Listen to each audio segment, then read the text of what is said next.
The views and content expressed on the following program are provided solely for informational and entertainment purposes. They do not constitute legal advice. A podcast is not a substitute for retaining a competent, licensed attorney to advise you on your specific legal situation. Break the business, play is work and work is play. Power into creators, have fun along the way. Break the business, doing what it takes. Celebrate success and learn from the mistakes. How's it going, everybody? Welcome to the show. It is time for Break the Business, where we empower indie creators and have some fun along the way. I'm Ryan Kairalla, and it is a pleasure to have you here this week. We got ourselves a fine program. I am excited for this one. Not that I'm not always excited for our shows, because I'm always pretty stoked when you all are hanging out with me for this program. But this week's going to be fun. We got some great conversations coming our way for this week's show. Our guest in the second segment, we're going to be joined by New York-based entertainment lawyer Mimi Kamara. She's dynamic, she's awesome, and she fights for the indie artists, which of course are my favorite kind of entertainment lawyer. But what makes her story especially cool is that she does fight for indie artists. That is her passion right now. She's an indie artist advocate, but she used to be a label attorney. She was an attorney for some of the biggest labels around, like Atlantic Records, and has found her way to the light, has found her way to the good guys team, the indie artist side, but she still has that knowledge. She still knows her enemy. And so maybe she can share with us some of those label insights during this interview. So I'm pretty excited about that, getting her perspective on being on both sides of the negotiation when indie artists go up against the record labels. Also, she's something of an expert in what I think is a very important skill for any entertainment lawyer. She knows how to find the money. Mimi knows how to find the money. She has devoted a great deal of her practice to finding unique, interesting ways to help her clients get paid, to find revenue streams that they might not always think of as good revenue streams. And so got to get her perspective on that. It's going to be a blast. Don't go anywhere. That's going to be a great chat in the second segment. But first, happy to have our co-host with us this week. America's sweetheart, Katie Zaccardi, is here. Hi, Katie. I love when you call me America's sweetheart, which I feel like I didn't deserve, but I will accept as a title. Well, it's not me, okay? It's America who clearly made this judgment. Sure. And like, who am I to go against a whole country when deciding who their sweetheart is? Do you know why I think America has spoken on this? Because they found out last time you were on the show that you are like full into knitting. And I think the country just finds that endearing. Everybody loves a good knitter. And I wonder if we can get an update. Have you knitted other things since you've been on the show last? Yeah, well, have I finished? No. Have I begun? Yes. I did finish my hat, which you saw last time. Now I'm working on a sweater, which is my first sweater ever. So this is it so far. There's a lot of yarn attached to it because I got bored of knitting the body and then I started to knit the sleeve. So now there's like 2 balls of yarn attached. So it looks a little chaotic right now, but I tried it on yesterday and it does in fact resemble a sweater. So we're looking good. We're looking good. Hopefully, no, certainly by the time I'm on here next in 4 weeks, it will be finished and maybe I will wear it for 5 minutes and I'll have started a new project. I think I'm going to do a cardigan next, but I don't want to jump ahead. Well, I do want to jump ahead. I already ordered the yarn and I'm doing a cardigan next, but I still need to finish this before I do it. So some might say, Katie, that you're not a true knitter because you're not finishing your knitting projects, but I would disagree because every knitter I know starts a bunch of projects and never finishes them. So you're right on track. For the record, I am working on this actively every day. It's just taking me forever because I'm moving at the pace of a snail. Also, I'm laughing at how 80s this looks, not like with this color when I like fold it over and I have this little thing in. Super 80s and I'm loving it. Yes, like the turtleneck thing with like your little ponytail With my scrunchy thing on scrunchie? top. Yeah. Yeah. Super 80s. I would perhaps argue that you're actually already done with your knitting project, because what you are not making is a sweater, but what you're actually making, for our Dr. Seuss fans out there, is you've made a thneed. I don't know if you're familiar with the Lorax of the Dr. Seuss books, but that's a thneed. What about it makes it that? Well, so for the people out there who have seen the Dr. Seuss, who read the Dr. Seuss books, the Lorax, it's all about this guy who cuts down a bunch of truffula trees to make these things that kind of look like sweaters, kind of looks like scarves, and they're like kind of knitted, and it looks exactly like that. And in fact, I think in the Lorax, they're actually green. Like, that's a thneed. Producer Lauren, am I right on this? I know you're a producer Lauren. Producer Lauren writes in, a thneed is a fine thing that everyone needs. Yes, it is. It's a shirt, it's a sock, it's a glove, it's a hat, but it has other uses. Yes, far beyond that. Can you tell I have a 2-year-old? I got the Lorax story memorized here. Yeah. I love that, and I'll accept that. I will accept that, as I can stop now if I feel like it. But you can't, because Or you could finish by St. Patrick's Day. Oh. Finished by St. Patrick's Day. I have bad news for you guys though. This is really not green. It looks green because of my ring light, but it is like blue. Like it is. Nope, that's not any. I don't know. This isn't like that damn green and gold dress meme that like swept the internet 10 years ago. Oh, that is a green sweater. I'm not going to let you convince me otherwise. This is fully blue, and like, let's see if I take a picture of it and then show you. I don't think No, it's so why did you think that would work? No. Wait, what if I move here? You're taking a picture in the same light. Of course, it's gonna be. In the picture, I'm gonna text this. I'm gonna text this to you live on air right Okay, now. fine. You You text me this picture. It's blue. I want. Okay, but this is great radio. Stick around, radio audience. Katie Zaccardi is texting me a picture of a sweater / thneed that she swears is blue, but everybody watching this is convinced is green. If anything on the video stream, it looks like turquoise to me. Anyway, which is that is spectacularly green. That is unapologetically green, Katie Zaccardi. Well, Okay, you know what? I'm shutting up. That's actually quite blue. That's extremely blue. See, on my camera, it looks blue. Because it is blue. All right, I'm shutting up. You got me. Great, please hold them both up. I want a screenshot of this. Very good. Okay. Boy, this is so different. This is Now just I some feel fantastic radio right here. Incredibly different.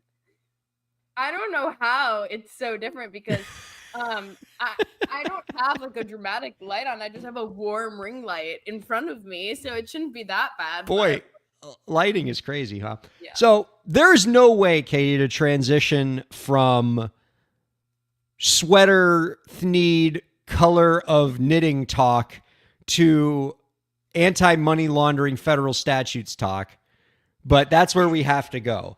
That's actually what inspired me to start knitting.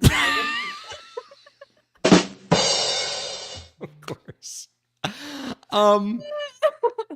Have you been in on any of the shows, Katie, where we've talked about the Corporate Transparency Act? Does that statute ring a bell to you at all? Maybe a while back, but refresh all of our memories. It has been a minute. So, and it has been an ongoing saga on this podcast because there are always new updates with this that continue to frustrate me, by the way, as an entertainment lawyer. But here's the situation, all right? Over a year ago, Congress passed this law called the Corporate Transparency Act. And to simplify things, what it says is if you own a business like an LLC or an S-Corp, basically the kind of businesses that most indie artists have, you are required under this law to file a report with the federal government that says who your owners are. It's a simple report. Most people can do it in like 5 minutes, but it's a law. You have to comply with it. Under the law, if you don't comply with it, you could face penalties. And, you had until December 31st to, fulfill this last year to fulfill this requirement. And for those of you who are like, oh my God, I didn't even know about this requirement. What do you mean I was supposed to do something I didn't have to do or I was supposed to do? Don't worry, okay? Because that's what the law says. but it's never actually gone into effect because we've lived in this world ever since the law got passed where the court said it was unconstitutional, and then they said it wasn't unconstitutional, and then they said you don't have to, comply. Now you do have to comply, and it's been back and forth, and it's gotten even crazier with the new presidential administration because the latest is on February 19th, a federal court said that you had to file again. Like all the court challenges were basically paused for now, and you still had to comply with this requirement. And they gave all businesses a March 21st deadline to file this report with the federal government. And if you go on the website right now of the Financial Crimes Enforcement Network, it says you have till March 21st to comply. Like you have to do it. It's not voluntary. It is mandatory. That's what the law says. Then, about 4 days ago, as we record this on March 6th, the Trump administration and the Treasury Department came out and said, yeah, don't worry about that law. Never mind. And so, like, you have a situation where you have a federal court and the actual agency that's in charge of enforcing this statute saying one thing, that, you have to comply with this, that indie artists need to file this report. And then you have Donald Trump coming out and saying, yeah, don't worry about that. I don't like that law very much, and so I'm just not going to enforce it. Mm-hmm. And as we record this now, there hasn't been a formal rulemaking that says that that this law isn't in effect and isn't going to be enforced. And so my clients are in a limbo right now because I actually, when the court ruling came into effect, Katie, I emailed all of my clients who still haven't done the filing and said, we got to do this filing. And then not 2 days after I wrote that email to all my clients, the Trump administration came out and said, don't worry about the filing. And now I have clients that are like, I don't know what to do. And it's a really kind of annoying situation because like we're being told one thing by one group of the government and another thing by another group, and they keep changing their minds. And I think at this point, what I'm telling clients is, look, whatever the Trump administration says, there is a law on the books that says you have to do this filing. Because it's not going to harm anyone to do it, but it could potentially hurt them if the administration changes their mind at any point. Yes, and that is basically the approach that I've been telling artists, that I've been telling my clients is, look, like Donald Trump is saying right now he's not going to enforce this law, but Donald Trump also said yesterday he was going to hit Canada with a 25% tariff, and he didn't do that. So yes. You don't know what he's going to feel like when he wakes up the next morning. And by the way, when the next president comes in, most likely that president is going to enforce the law. And so what I would say is it's not a difficult requirement to comply with. You can do the filing in about 5 minutes. A lawyer can help you if you need it, but if you're savvy enough, you can probably figure it out on your own if your business is simple. You just go to the FinCEN website, fincen.gov, FINCEN.gov, and just do the filing and just get it done. Just get it out of the way so you don't have to worry about this will they, won't they thing going on with the federal government right now. But it's just so frustrating. And for business owners, you got to feel pretty annoyed by this, that the government is telling you 10 different things at once. I just love the idea that describing like the current administration of just doing like a will they, won't they. It's like, yeah, that's pretty much what every day feels like. Yeah. Will they, won't they? But I do agree. I think better safe than sorry. And it might be inconvenient, but as confusing as it is, if you have it done, you have it done. So, and we definitely did talk about this way back in the day. Okay. So I'm glad you brought it back up because you reminded me as well. And is it annoying to complete? Does it take a really long time? Like, is there really any reason why anyone wouldn't do it? So if you have, let's talk about what I think is going to be the most common use case for indie artists, right? You are an indie artist that runs your entertainment career through an LLC for which you are the 100% full owner and you are the only employee. You're the CEO of your own little business, right? If that's your scenario, this is a very quick report that you have to file. You're going to go online. You're going to basically write in your name. You have to upload a picture of your driver's license or your passport. You got to give some kind of ID. You're going to say that you are the only beneficial owner of your company. Fill out some basic information about when your company was formed, all stuff that you will definitely know the answers to. And then you save the document, you upload it, and you're done. The whole thing will take you less than 5 minutes, and then you don't have to think about it for a while. Easy peasy. Easy worth it. peasy. You could literally do it right after you finish listening to this. You could right now. And again, if it's something that if you're worried about, if you're not sure about something, I mean, email me, breakthebusiness@gmail.com. I'll talk to you about it. All right. I don't want artists to get freaked out by this. It's a pretty simple filing. And I think it just makes more sense to just get it taken care of rather than leave this to the whims of whatever the president of the United States thinks he wants to enforce right now. Because it is a federal law. It is a law that's on the books. And I don't think you want to leave your future to whether or not the president at the time is going to enforce that law or not. Yeah. But it's wild times. I'd be interested to get Mimi Kamara's perspective on that in the second segment. I'm sure she's dealing with this right now with her clients, and they're probably asking her like what they need to do. I'm wondering what she's telling them. I've heard lawyers on different sides of the issue. I tend to be on the side of just follow the law, just do the filing. It's quick, it's easy, you're done. Other lawyers are like, never. They can pry this beneficial ownership information report from your cold, dead fingers. You will wait till the last possible day until like Donald Trump himself comes to your house and demands that report. And it just depends on what lawyers you talk to. Like, what is the benefit of that? I mean, I could see if it was like this lengthy, long, detailed, chaotic thing, but is it really any different? It's not like really crazy information that you're giving, or at least it doesn't seem that way. For most of the people listening to this show, Katie, it's a very quick, easy, simple filing. Yeah. For people who have like more complicated businesses, there might be more to it for them. But yeah, for most of the folks we're talking to within the sound of our collective voices, pretty quick and simple. Turning our attention, Katie, to another pretty wild entertainment law story that I've been meaning to cover for a couple weeks now, but I'm glad that it landed on a Katie Zaccardi show to talk about it because I think you'd have some cool perspective on it. Pretty interesting piece of copyright legal news involving the singer Chloe Bailey, the sister of Halle Bailey, who was amazing in the Little Mermaid movie a year or two ago. But singer Chloe Bailey is facing a copyright infringement lawsuit over 3 tracks on her sophomore album, the 2024 album Trouble in Paradise. And this lawsuit is seeking millions of damages, which is high, but not surprising in copyright infringement suits where the damage levels can get very, very high. The lawsuit's being filed by singer-songwriter and producer Melvin Moore, aka Forrest, who filed the suit on February 20th, alleging that he wasn't paid or credited despite contributing lyrics to several Chloe Bailey songs allegedly, such as Favorite, Might As Well, and Same Lingerie. I mean, I don't, obviously, we're just in the complaint stage right now. There hasn't been investigation. There hasn't been any hearings yet. Yeah. I don't know who's right, who's wrong. None of us were in the room where it happened.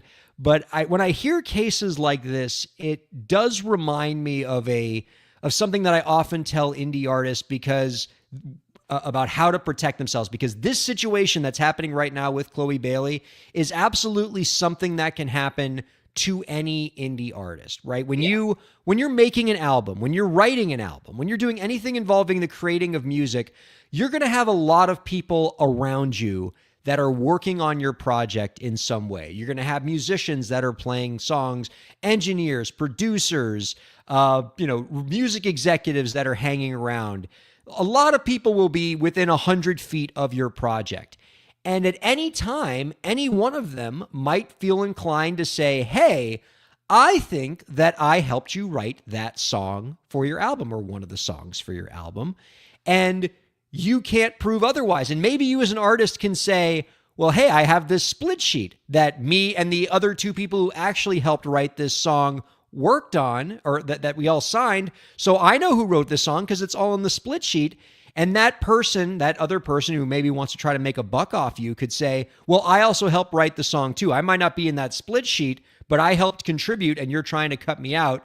Yeah. And you get hit with the lawsuit. And that's always a risk when you have a bunch of people around your music. And so what's the thing that I usually recommend to artists to avoid this situation are release forms. And whenever anybody comes within your music, right? When it's anybody who works on your album, like a guitar player, a producer, engineer, you're always going to have them sign something that says, the work that I'm doing for your album is a work made for hire. I'm not claiming any ownership interest in your album. Now, the way that you avoid the Chloe Bailey situation is that you're also going to want to put a line in that release form that says, I explicitly disclaim any authorship or ownership interest in the songs that are being recorded for this. And it'll further say the only way that I agree that the only way that I am a co-writer on this song is if I sign a split sheet with you in writing that says I'm a co-writer. Yeah. And if you do that, now you have a scenario where if somebody tries to come out of the woodwork and say, hey, I helped write that song, I contributed lyrics, you're going to say, well, I got this document from you that explicitly says you didn't help write this song unless you have a written split sheet that says otherwise. Yeah. And for me, I mean, I found that approach, I haven't had any issues yet, so it's worked so far. Yeah. And, and so that's what I would recommend to avoid these kind of problems because, the risks can be so high. All you need is somebody to, make accusations like this. It's going to be a very expensive lawsuit. And I think that's the best way to address it. Yeah. I wish I had that document, the release document, when I was in college. God, I already know where this story is going to go because I already can smell like a heartbreaking writing song story because it always starts with when I was in college. I don't know what it is about college that just makes like so many of these stories happen. Maybe it's because you're like hanging around with a bunch of other talented people in a small place. And so you write a lot of songs together or not write a lot of songs together. Tell me what happened. Well, I actually do not talk about this a lot. And I told Ryan this right before the show when he told me we were going to do this story. And I was like, all right, I think it's time. I really don't talk about it because I was like so deeply affected by this. But when I was in college, it was when I was like really starting to pursue my artist career and I was writing a ton of songs, lyrics and music to my songs. And I also started performing and I really just was performing with two friends of mine. I went to school for music business. So we were learning all about the music business and then we were just performing. And eventually I went into the studio and I recorded some songs with a producer that I hired, but those friends who would play with me live also recorded in the studio.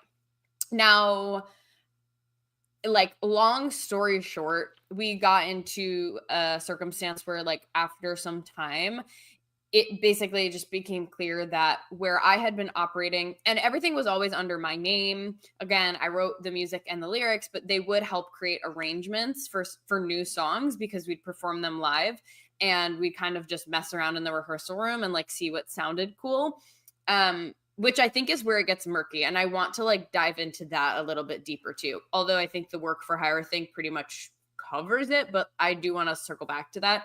But because of that, they felt that they deserved publishing rights to my music. And like, I mean, I had already like written out the publishing rights. I can't remember if at the time I had filed with the Copyright Office, but in my head, I did not feel that way at all. I felt that I had written the music and the lyrics.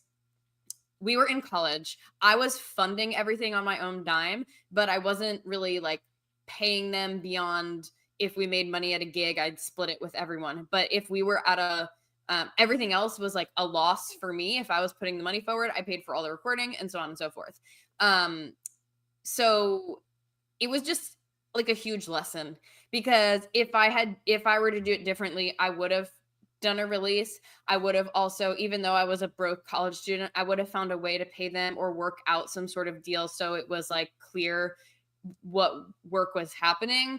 And I would have tried to have been a lot more clear about just what the situation was up front because it wasn't talked about up front. And I didn't think it needed to be because in my head, it was clearly one way, but for them, it was clearly a different way. So it was really upsetting because obviously, like, I mean, you can imagine it didn't really end well. We were close friends and then we like kind of stopped being friends. We obviously stopped playing together just because it was like it was really tense. And like, I didn't feel especially at the time, like I didn't feel ready to come around and just be like, oh yeah, you know what? Take half the rights to my music. that I truly felt deep down that they were my lyrics. It was my melody. You know what I mean? Like, I didn't feel like it warranted that, and I wasn't ready to give that up, but they then felt really slighted from, which I understand why they felt slighted. So it was a very upsetting situation. It's been almost 10 years, and this is the first time I've told the story like in full, and I've only ever alluded to it maybe once or twice before. But I feel like if it feels uncomfortable to have documents, right? Or it feels uncomfortable to hit a friend with like, hey, can you sign this release?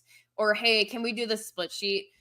It feels corporate, but the thing is, that is so much easier than the alternative, which is people feeling slighted, a difference of opinions, and ultimately that usually does not end well. So even though it might feel uncomfortable to do contracts or to just have the conversation with people early on and be like, hey, I know that we are working together in this capacity, but here's how I see it. Do you see it the same way? Like, we need to be on the same page right now, because if you don't clarify those things, again, it can turn into problems later on when after a lot more has happened. And obviously, again, I was still broke in college. Like, there was no like legal action really to be taken against me or that I would take against, like, nothing like that happened. Because we were like, there was not really a lot of money that was being made in any of these circumstances, but still, it's like I could have been vulnerable to being sued, I suppose, in this circumstance.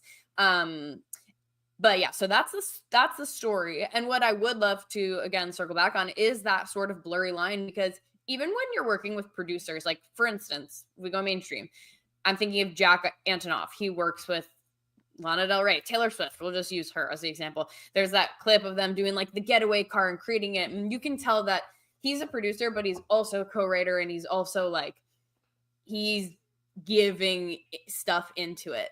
But some producers are not quite like that. They didn't write the song, but they might be helping you create the arrangement when you go to record it in the studio.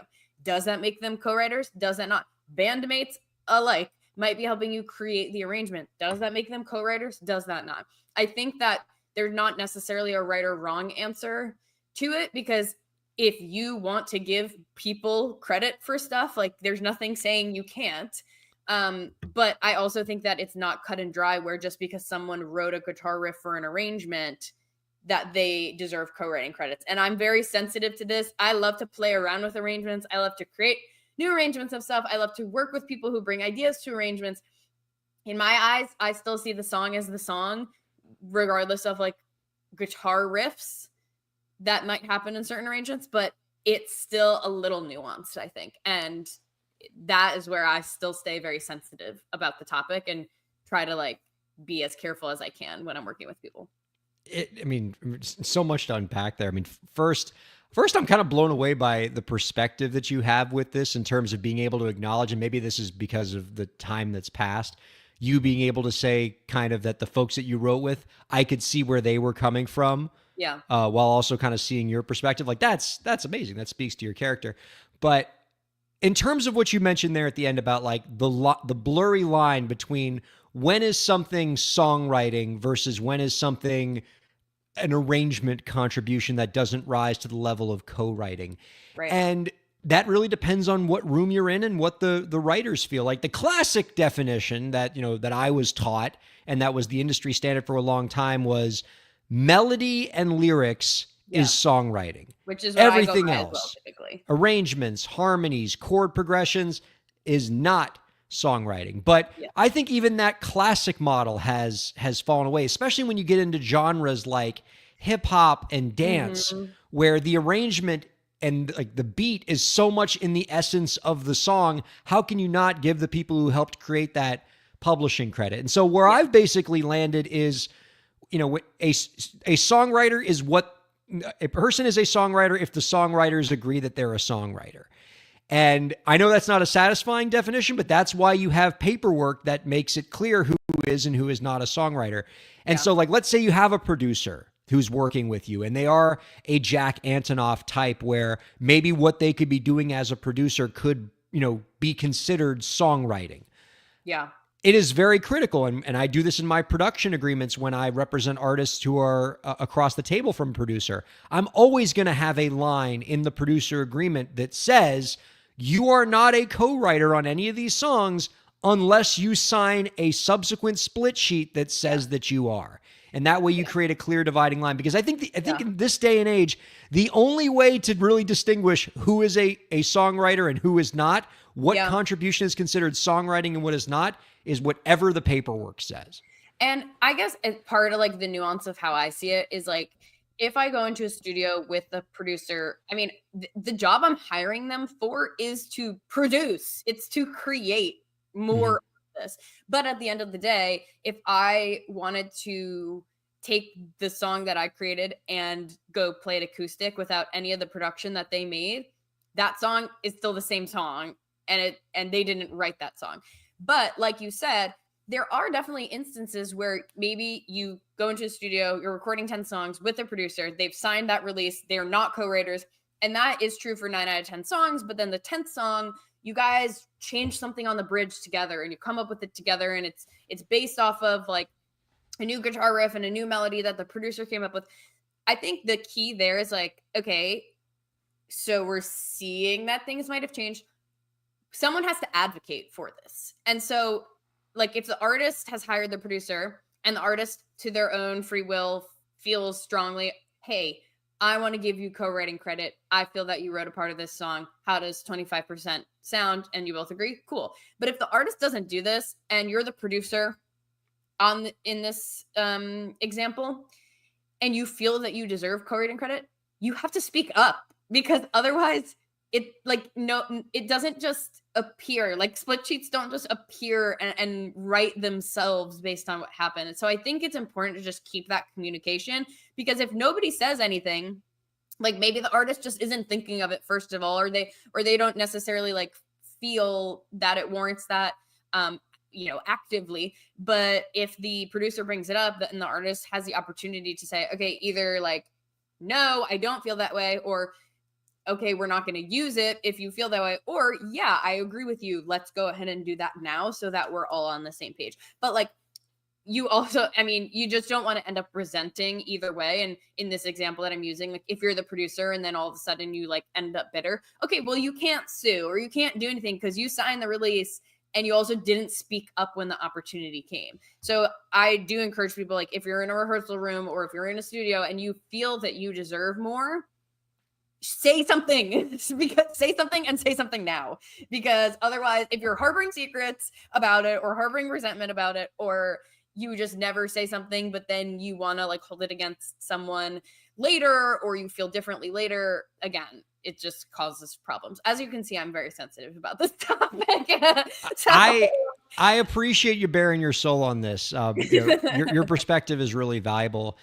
I'd be interested in getting Mimi Kamara's thoughts on this in the next segment, because I bet she's learned a few tricks of the trade for how she advises her clients on how to avoid this same scenario that Chloe Bailey's going through, or the scenario that you went through 10 years ago. Yeah. So let's take a break and we'll chat with her about it. We got Mimi Kamara coming up in the next segment. Don't go anywhere. Keep checking out Break the Business. Break the Business is presented in cooperation with Ryan Kairalla, PA. Ryan Kairalla, PA is a law firm providing transactional entertainment legal services, including contracts, business formation, commercial law, copyright, trademark, and more. Ryan Kairalla, PA, Miami, Florida. rkpalaw.com.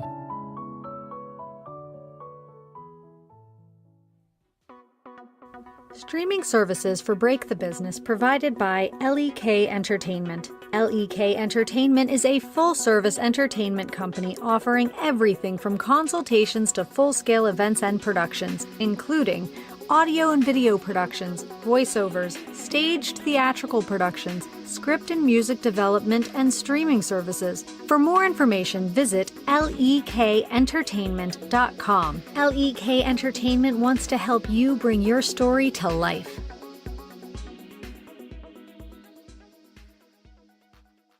Thanks for supporting Break the Business. If you have a question or topic that you want us to discuss, email us at breakthebusiness@gmail.com.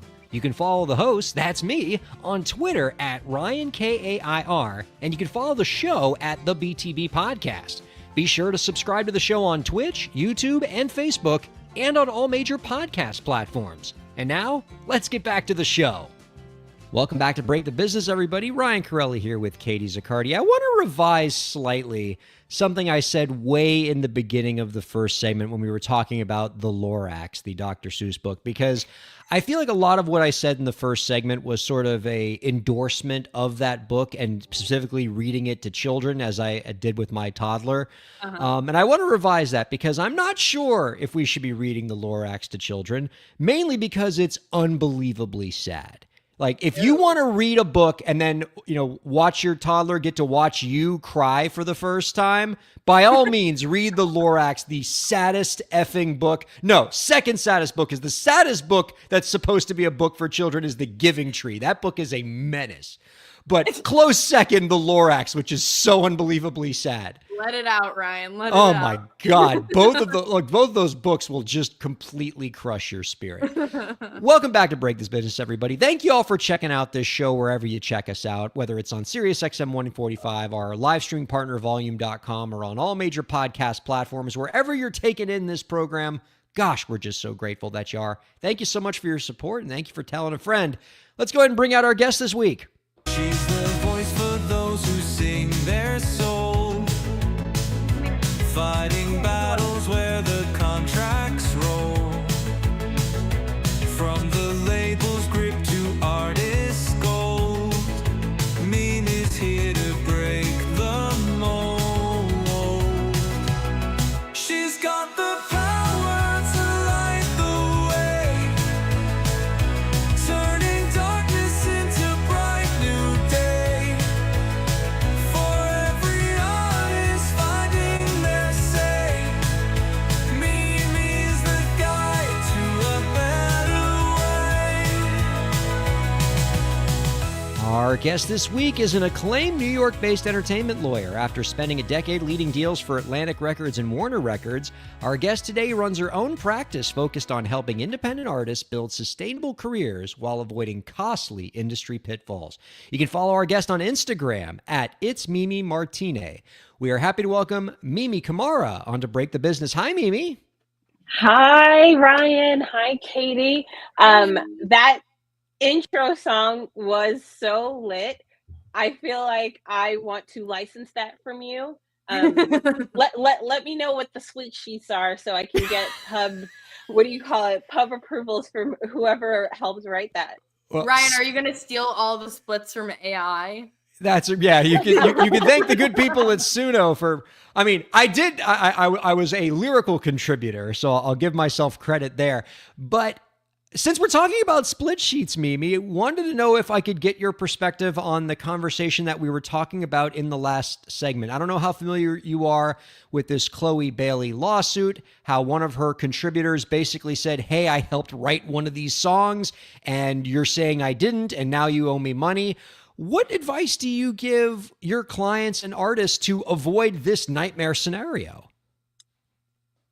Enjoy being boring and be as detailed oriented as possible. This is something that you were talking about earlier, especially when you're in hip hop, R&B, dance music. There are a lot of contributors and there are a lot of people in the studio. So for my clients who have the means, I encourage them to record at studios that are monitored by like a key prox entry. So there's like a little keypad with a magnetic card that will essentially monitor the entrance and exit times. And we use that as kind of the first line of defense against people who are coming in to claim that they helped write something. Well, this is the studio session. We downloaded the log from the proxy sheet and you were not on that. There are also additional softwares like Music P that I recommend, again, people who have an extra $40 to subscribe to that. It's like a digital Dropbox for creators that basically hold all of the collaborations in a cloud in real time. And then that kind of auto generates a split sheet that the people can kind of approve or deny. So that's on the, we have money to spend. We might, have a larger label budget to deal with. So, let Manhattan Beach Studios take care of all the technical stuff. I mean, damn, Katie, Mimi's not effing around here. No, this no, is like the it's Pentagon. I'm like taking notes right now. Woo! Keypad access. Now we're talking. Yeah, Wow. like, go Sorry. on, please. Go on, Mimi. Things get crazy when we have 5 rappers and 3 songwriters and 6 producers in a room. So I've been around this carousel a few times, so this is only from learned experience. But when we're doing a more DIY, or hell, even if we're talking in Nashville and we're talking more Americana type music, I say just have the manager text me at the end of the session who was there and who did what. And I do my best to follow up with songwriting, like full-fledged songwriting agreements, the releases that you were talking about, within 24 to 72 hours after, so people's brains don't get fuzzy. Yeah. That's the, from the low tech to the high tech way of getting it done. But these lawsuits are embarrassing for the artists, because now you look like you are plagiarizing if you have the best intention. They're costly, and just a lot of times on both sides of the street, people don't have the means, either emotionally or financially, to deal with something like this. So I try to, I'm a prevention is the best kind of medicine person. So I try to find fast, easy hacks, if you will, to avoid the stress as much as possible. Mimi, I love you. So I love you too, Katie. And I loved your blue sweater. I am still blown away that that's a blue sweater. Can you put that up again? I texted you and Lauren, because Lauren texted me the picture, and on your screen, or like the photo that she took, it really looks even more green than it was showing in my, like, it looks like even more different than I was seeing. The picture you sent me is a blue sweater. I'm almost positive you doctored the photo before you sent it to me, because that is not the same sweater that I saw on your camera. Anyway, enough sweater talk. I am interested in your story, Mimi, because we always love when we can have entertainment lawyers on the show who represent the indie artists, who are here for the creators. But your story is particularly intriguing because you spent the beginning of your career on the other side of the table. You were the label attorney working with folks like Atlantic Records. And I'm interested in that period of transition. What motivated you to want to get on this side, the good guy side?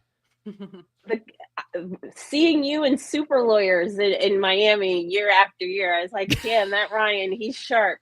I need to figure flattery it out. will get you everywhere. It's from the bottom of my heart, though, because it's really an honor to be sitting with you today, because you've been out here doing it and fighting the good fight. And I've, been watching from afar. So really, it's a full circle moment for me. But essentially, I just felt that it was really lopsided, and I just wanted to do what felt right in my soul. And that's not to say that I feel that my time at the label, I was doing the wrong thing, because I think that we all had a job to do, and that's to protect our internal client. Yes, our internal client is a behemoth, billionaire, whatever, but the way that at least I rationalize it every day is I need to keep the lights on and this engine going, so that way I can give meaningful sums of money to people. This is their only plan A, and they don't have a plan B. The other thing that I did notice is that there was a push and pull between desperation and letting your lawyer do the work. And there were a lot of times where artists would go rogue and call business affairs directly and not let the artist attorneys do their job, because it's like, okay, my rent is due on the 15th. I need for AP to pay me by the 10th. F what my lawyer is talking about, just sign me. And I just thought that maybe if there were more like-minded people that don't mind getting their hands dirty and really sitting and educating the artist, we could avoid those kind of interactions, because they're really heartbreaking. That scenario is an all too common one. It's one, when you represent artists in a label negotiation, it can often feel like it is you against the artist and the label. Because when the artist gets desperate, they just want to close the deal, even if it's a bad deal. And you feel like you're trying to talk both the label and your client into improving the contract before it gets signed. When you were at these labels and your business affairs department was getting that call from the artist where they were going rogue, not listening to their lawyer and saying, just close this deal, I'll sign whatever you put in front of me. What do you do? So I'm a little crazy. So what I would do is, especially if they were local to New York or LA, I would just invite the lawyer and the artist to my office and close the door. Pizza, wings, whatever have you. We're sitting, we're eating, and we're not leaving until we're in the same page. That way, the artist is happy because they're getting the attention and they're expediting the signing of the contract. And the artist attorney is happy because you're sitting right next to AP. So I'll pay your legal advance for you sitting and letting me kidnap you for 4 to 6 hours at a time. Yeah, and I definitely had a reputation as the BA attorney with the screw loose. Like, are you inviting me to lock me into something, or is this just a general meet and greet? But that is how I would do it. And if the attorney didn't have the time for whatever reason, or the artist didn't have the time for whatever reason, I would just put my hands up and say, you guys got to figure this out, because this is who you introduced as your representation, and I'm not going to muddy the waters of anything ethically in order to make you happy. But pizza and wings usually does it. Since we're talking about money, let's get into this money conversation. I have a pretty cool quote that has been attributed to you that I'd like to dig into a little bit more. You once said, quote, "For artists, the money is still there in this industry if you know where to look. The music industry isn't dying, it's evolving." So I ask you, Mimi, where the money at? Where should artists be looking? What are the perhaps untapped revenue streams that artists could be exploring? What do you tell your clients these days? Well, so many different things. I think my first major shout out is YouTube. YouTube is now the primary place where people are going to find artists, find what they're into, find scenes. And you're recording your music anyway, rather than just putting your songs onto a streaming service and just letting them go into the ecosystem. Accompany them with some kind of visualizer, and not only will you be getting audio-visual royalties from the actual videos themselves, once you have a following, a subscriber base, there are lots of companies that license your back catalog and give you a pretty hefty license fee, and you still can continue to receive audiovisual royalties on new going forward music.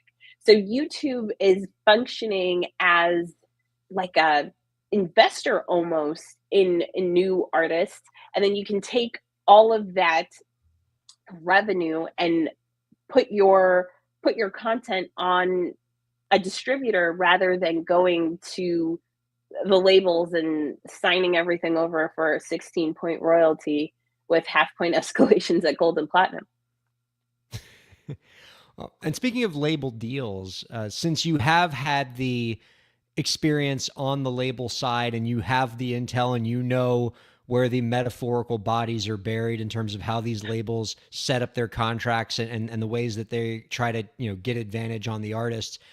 When you now represent artists in the label negotiation, what are the contractual clauses that you are quick to try to get out of the contract because you know the inside info and you know those clauses can be particularly devastating?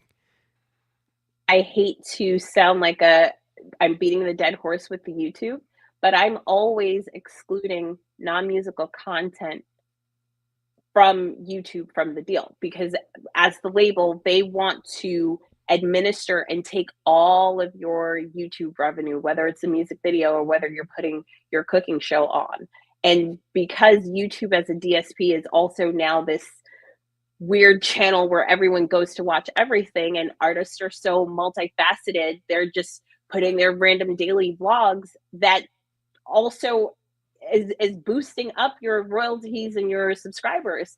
And I don't think your label should participate in that. So that's definitely first, like, minor thing off the bat that I'm always trying to remove to preserve different revenue sources for my clients. And second thing, we're not doing perpetuity deals anymore.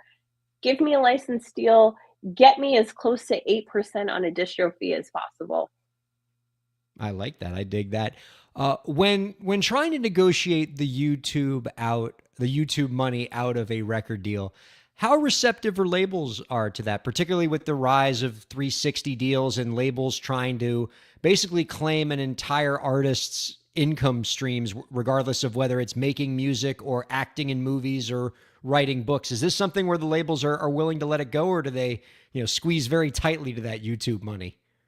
They are digging their heels in. And the spiel that I used to give on my side of the street is, well, if not for this $500,000 advance and all my talented executives blowing you up, no one would care if you read bedtime stories to toddlers on your YouTube channel. So how I prevent that before, wow, I'm giving all my secrets. How I prevent that before whatever you're about to say, I'm going to write it down and use it with all my clients. And you should, because at the end of the day, every artist is different and every artist has what's coming to them. I don't believe in information hoarding, and because I want this to be democratized. I want the cream of the crop to rise and everybody to be able to make a living off their art. A lot of the reason why I become very disillusioned with the music industry is because sometimes it feels like you have to be in an inner circle in order to just send your kids to school in a good neighborhood. And that's not what I'm about. And write it down, post it on your Twitter, tell your cousin. It bothers me none. But what I'll tell my clients when I know, certain A&R research people are circling, you need to start putting vlogs on your YouTube now, and I can claim it as pre-existing content. So you won't be able to say, well, you blew me up. Oh, no, SVP of A&R lady. I had 730,000 views on my cooking with this is a true thing, on this video where I cooked chicken adobo with my grandma. This is not a part of the deal. And 9 times out of 10, it works because TikTok says this song has 86,000 creates and they don't want to lose out. Well, see, Katie, you got to do your knitting videos now before that A&R guy finds you. Every day I'm like, am I going to become a knitting influencer? It's all I watch now. But I wanted to ask about TikTok because obviously YouTube and TikTok are two different beasts, but TikTok is growing more and more.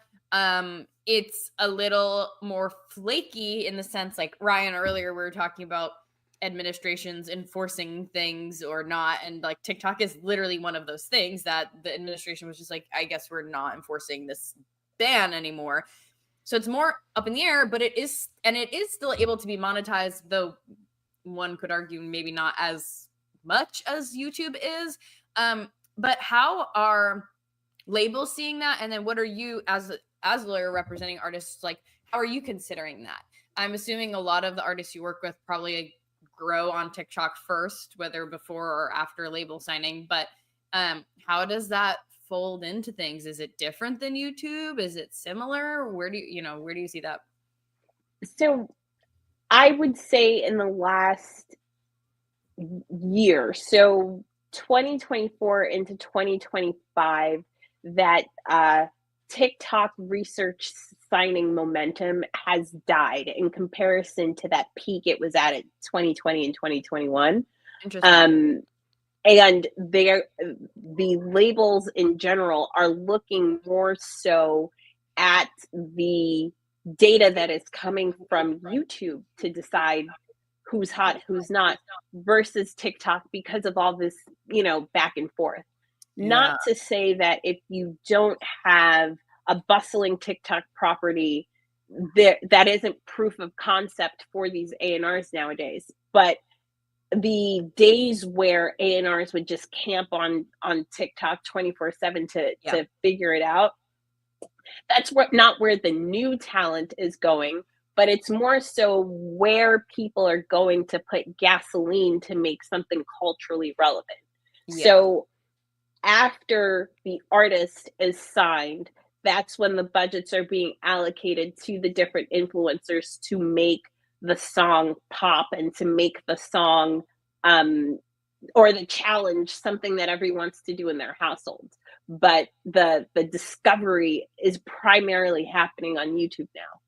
So are you giving a hidden secret that may or may not be well known, but people probably don't think of, that labels are paying influencers to use songs in their content so that the songs blow up? And it's What? not actually organic at all. What? It's so I mean, there are so many companies now that where have you literally been? I take for granted, I guess. I take for granted these kind of things because I've been on the inside for so long. And going back to the money conversation slightly, there are so many people lay people willing to invest in burgeoning artists that people who have, let's say, 100,000 monthly listeners on Spotify are able to have conversations with private investors who are just looking to diversify their portfolio in the entertainment business. And when you have these and you do these kind of broker deals with these investors, they already have all the influencer agencies that they want you to use their budget for. I have an investor in China who invests in certain EDM acts here in the States, and he's like, okay, if I allocate $150,000 to your marketing campaign, my preferred vendor list for influencers are A, B, and C. Wow. So it's not so much of a secret anymore, and it almost feels like that is what you need to do in order to have the playing field be level. It's really interesting. I mean, I think it's something that like all three of us knew. I don't think about it probably as actively as you two do, maybe because you're dealing with the legal side of things. But I have suggested it as a strategy to clients before to propose, like, I mean, I work with like really small musicians, not people who are necessarily about to get signed, but to approach influencers. But I think it's something that indie musicians need to hear, because as with the listeners of this podcast, like, they're independent, or most of them are going to be independent. And it's really easy to think, oh, everyone's just growing organically and all this stuff is just taking off and it's never going to happen for me. And the reality is that, like, there's a lot going on behind the scenes, including money, including, like you said, just like lists of preferred people and deals, stuff like that we're not really seeing. And it all looks like it's just like TikTok viral magic, but it didn't just like happen out of nowhere. It's a lot that's going on. My favorite thing to that point is looking at Chapel Roan. Chapel Roan was a best new artist. Like, I love her too. She's best new artist this year, but this is somebody who's been grinding it out literally since 2012. Yep. Yeah. So I think of this as encouragement because it's never too late. And there's a saying, "Oh, you're not ugly. You're just, you're just Poor. poor. Like you Yeah. don't yeah, you don't have money for plastic surgery and this and that." And Yeah. when I see indie artists, I'm like, You're it's not that you're not a dope artist, you just need a team." Yeah. And once you have the right people around you, I believe that the money will flow and the attraction to your brand will come. It's just a matter of patience and connections because there are influencers that will do stuff for the love, provided that like the right person says, "Hey, play this while you're doing your get ready with me video." So it really, like, stay the course. You can do it. It's coming. Our guest has been Mimi Kamara, the principal attorney at Kamara Law Group, having just amazing conversation here. This is, I mean, among the more pleasant conversations I've ever had with another lawyer. They usually aren't this enjoyable. I usually don't have this good of a time, but you get the show and you're really bringing the great insight for us, Mimi.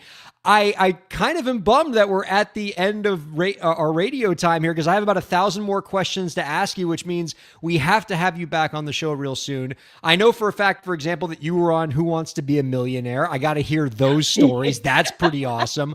I know you have so much more insight to share. So promise me that you'll come back on soon. And let me get one more question out of you before we go. Do you have any last tips for the indie creators out there to help them move their careers forward? Oh, speak up, speak out early. Don't let things just fester in your head, and try to speak to an attorney, which I like to call the adult in the room, as soon as possible. Not everybody will charge you an exorbitant consultation fee just to get an idea in your, like, out of your head. Sometimes it's as simple as, "Hey, form an LLC so you're able to claim these deductions on your taxes and you won't have a big bill." And now all of a sudden you have an extra $6,000 to fund your studio recording. Speak up, seek community.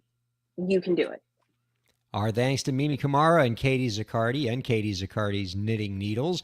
And our thanks to producer Lauren and all of you viewers and listeners for checking out Break the Business. We'll see you next week. Break the business, play is work and work is play. Power into creators, have fun along the way. Break the business, doing what it takes. Celebrate success and learn from the mistakes.